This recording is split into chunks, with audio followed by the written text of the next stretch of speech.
లంబాడాలను ST జాబితా నుంచి తొలగించాలనే డిమాండ్తో ఆదివాసీ సంఘాలు ములుగు జిల్లా ఏటూరు నాగారంలో భారీ ర్యాలీ నిర్వహించాయి. ఏటూరు నాగారంలోని బై జంక్షన్ వద్ద ఉన్న కుమ్రం భీం విగ్రహానికి పూలమాలలు వేసిన ఆదివాసీలు అక్కడి నుంచి ఐటీడీఏ కార్యాలయం వరకు ర్యాలీ నిర్వహించారు. దాదాపు 5,000 మంది ఆదివాసీలు ఈ నిరసన ప్రదర్శనలో పాల్గొన్నారు. లంబాడాలను ఎస్టీ జాబితా నుంచి తొలగించాలని నినదించారు. ఐటీడీఏ కార్యాలయం గేటు వద్ద పోలీసులు వారిని అడ్డుకోగా కాసేపు తోపులాట చోటు చేసుకుంది.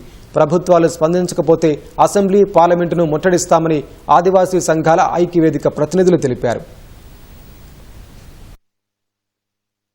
లంబాడీలను ఎస్టీ జాబితాను తొలగించాలని ప్రజా సంఘాల ఆధ్వర్యంలో ధర్నా కార్యక్రమం చేపట్టడం జరిగినది.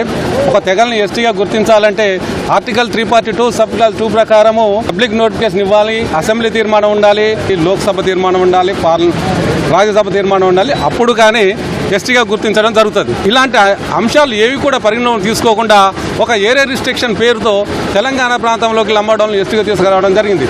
దీనివల్ల ఆదివాసీలు తీవ్రంగా అన్యాయానికి గురవుతున్నారు. గతంలో చేసినప్పుడు ప్రభుత్వాలు తప్పిదాలు ఏవైతే చేశారో ఆ తప్పిదాలను ఈ ప్రజెంట్ ప్రభుత్వాలు ఖచ్చితంగా సరి చేసుకోవాల్సిన అవకాశం ఉంది.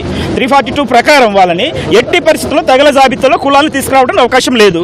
లేనప్పుడు ఎలా తీసుకొస్తారు? దానికి ప్రొసీజర్ ఉంది, పార్లమెంట్ యొక్క ప్రాసెస్ ఉంది.